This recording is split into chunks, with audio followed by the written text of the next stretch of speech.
So, what's it like to start a YouTube channel at 80 years old? That's what I did last year. I've been on YouTube for 1 year now, and I've got over 32,000 subscribers. I have 14,000 shares. That means that 14,000 people have shared my videos with other people. I have over 7,000 comments. Oh, I really love the comments. In this video, I'm going to share with you my adventure of starting a YouTube channel at 80 years old. Hi, this is old Mike, old me, living better. My motto is real simple. If you ain't dead, you ain't done. And at 80 years old, I decided I wasn't done. I needed a new adventure in my life. And I started this channel, Old Me Living Better. Some of you may have seen my video that I posted 3 weeks after I started my channel, which was how I started my channel at 80 years old. That video turned out to be a viral video and has really helped in my channel. But in that video, I explained how I spent 3 months planning to start my channel. I went through a process of testing out the equipment, doing sample videos, doing research, assembling all kinds of topic ideas. You don't need to spend 3 months. I probably spent more time than I needed to. But I'm not the kind of person that is in the easy mode that just says, start it up and go from where you are. You can do that. That's easy. But I like some kind of planning. I'm not a big risk taker when it comes to that. And I think there's a certain amount of risk involved if you start a channel without any planning whatsoever. So one of the things I learned in the very beginning was that my planning really helped me. I didn't go through what a lot of people talk about, 3, 6 months to a year of learning how to do YouTube. I spent 3 months before I got on YouTube learning how to YouTube. And I just took off. And the channel has been growing ever since. So the most important thing I've learned in this year is to stay in my lane. The temptation is to get out and follow what everybody else is doing. My lane is pretty clear. I'm 80 years old, and my target audience is 70 to 90 years old.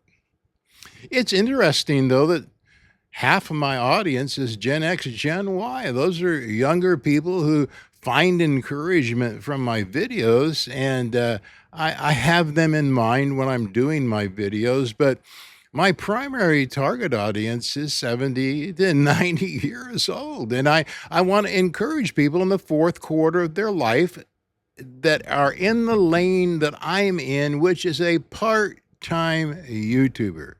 I really need to make that clear. I'm not in YouTube or doing YouTube for the purpose of generating a six-figure income. I do not have to replace a full-time job. I didn't get fired, and so I don't have the desperation of creating that kind of an income. If I am making an income, that's really nice, and I've exceeded those goals. But staying in my part-time lane has helped me to find a rhythm for my channel. I only post one video a week. That's right. I think I've got about 55, 60 long form videos on my channel in 1 year. So I post on average one video a week. I can handle that. I want to do things that I can sustain in my YouTube channel. A lot of creators get off track, go down rabbit holes, try to do way more than they can possibly accomplish. And one of the problems is that your best practice and my best practice may be different. I would listen to a lot of gurus, the ones that are promoting 6, 7-figure incomes, and they've got great followings. I listen to those guys. I think it's important. I can learn from everybody. And I'll share with you the 6 books that have really helped me at the end of this video. But I can learn from these people, but I need to learn from them for my lane. I don't want to ever try to get into their lane because that's not me. So my best advice in starting a YouTube channel is to stay in your lane. You have to define that is, you have to define your why and your who. Your why is who you are, your who is who your audience is. So, one of the questions that I like to answer, people ask me this a lot, and you see a lot of videos about this. How did YouTube change your life? Well, for me, that's not the right question. It isn't how YouTube changed my life, it's how my life or my YouTube channel is going to change other people's lives. Last month, my wife had to go to the ER. And while we're in the ER, I'm talking with one of the nurses there, and somehow we got onto the subject of being an adopted kid. I'm an adopted kid, and she was struggling with her adoption situation. And I happened to pull out a business card. That's right. I have a business card. On the back of it is the QR code to my channel. And I end up passing these out once in a while. So as I'm talking with this gal, and she's struggling with her adoption program, I handed her a business card. About 2 hours later, I didn't know it. She had gone on a break for lunch, and we're still in the ER. And she comes back into the room with tears in her eyes. I had told her that on my channel, I have a video called "You Are Not a Mistake." That video is my adoption story. She, during her lunch break, had taken my business card, gone to the channel, watched that video. She came back into the ER with tears in her eyes, saying, "I don't know why you guys are here today. I'm sorry your wife is here today. But I must tell you, you're here because I needed to watch that video. That video has helped me so much." I can't tell you how much that means to me. The 7,000 comments I have on my channel, a lot of them are just like that. People who have been affected by my videos in such a way that they've had life-changing experiences. So the question for me isn't so much how YouTube has changed my life, it's how my life and YouTube has changed the life of others.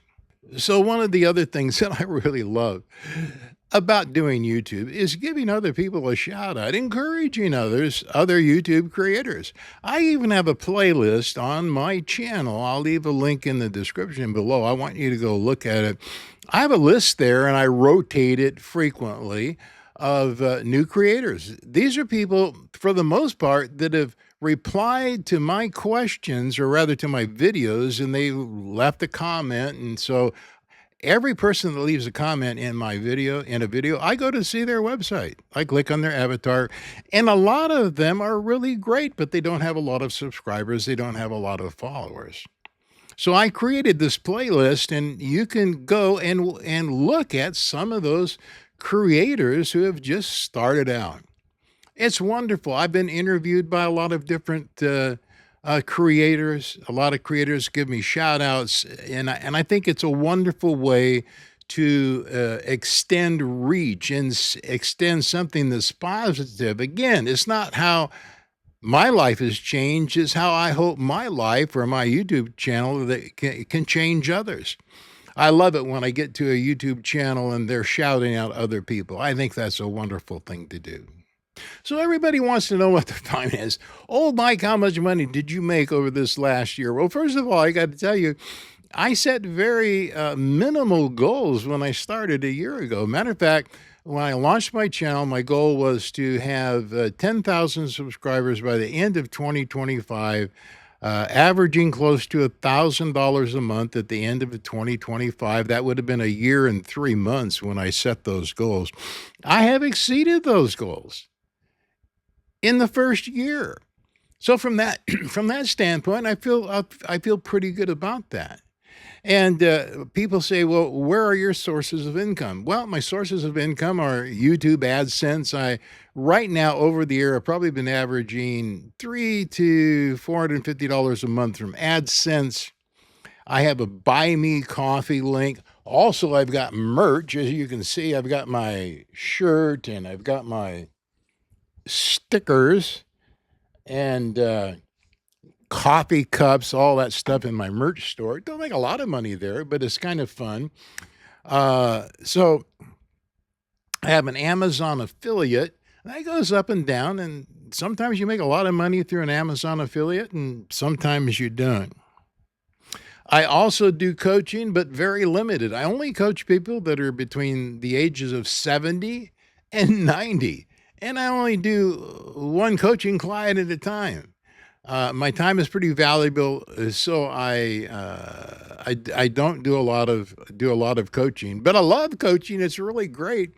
And I got a long list of people that want coaching, but like I said, I only do them one at a time. And when I'm done, then I'll move on to the next one. But the combination of that has been averaging over the last 4 or 5 months about $1,000 a month. That's pretty cool for somebody that's 80 years old. I'm not interested in the figure income, but that does bring some finances in to pay for cameras and systems and that kind of stuff.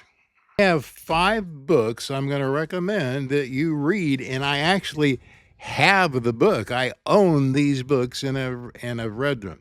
The first one is The Guide to Going Viral by Brendan Kane.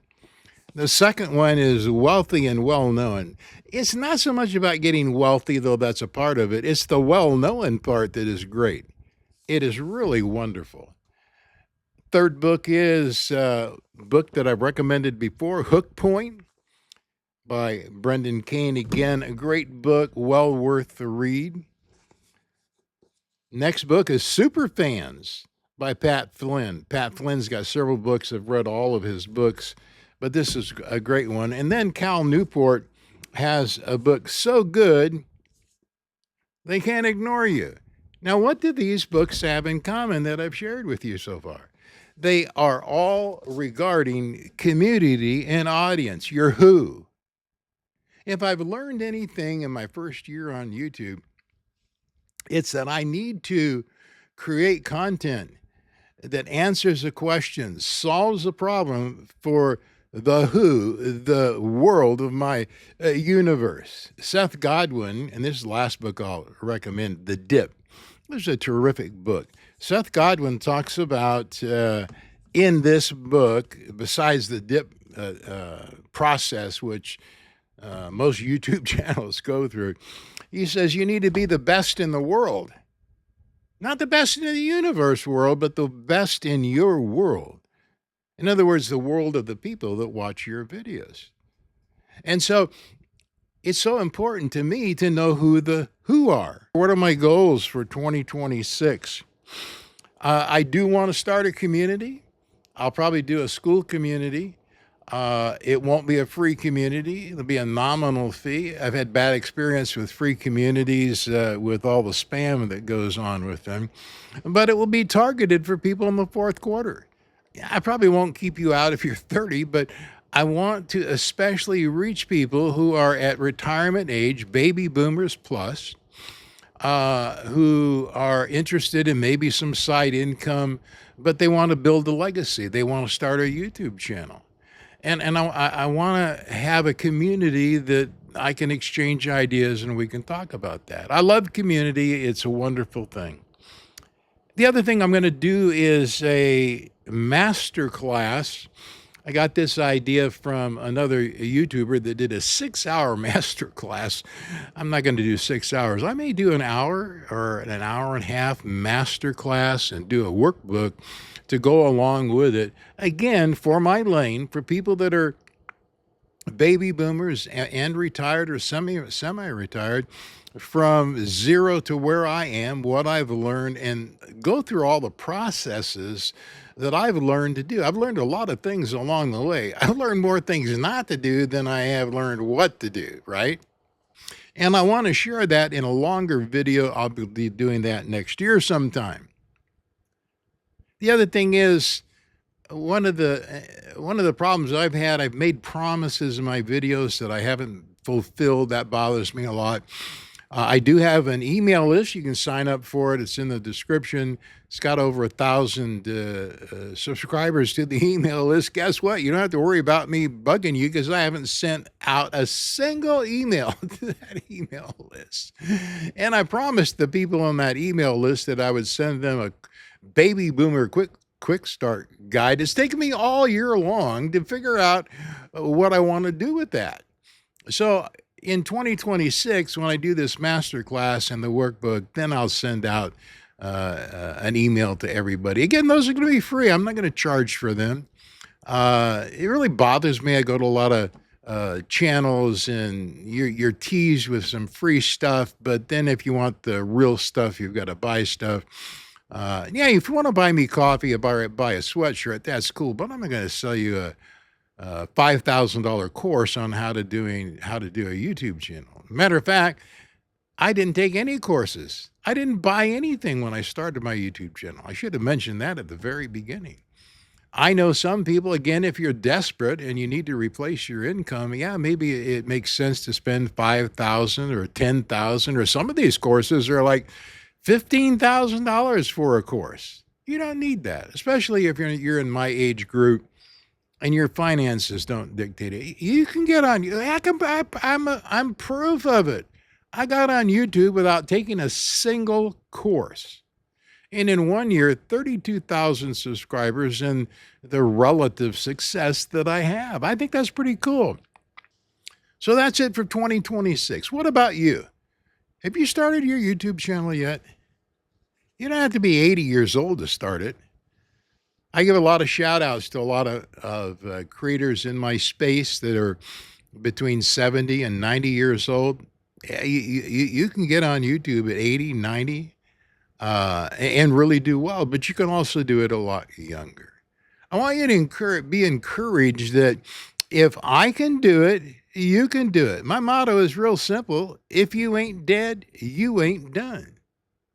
So that's my 1 year adventure on YouTube. I hope you're encouraged by that. This is old Mike, old me living better. And I hope to live better for another year. And I hope to keep creating content for another year. I hope you keep watching my videos for another year. I'll see you next time. All right. Have a great day.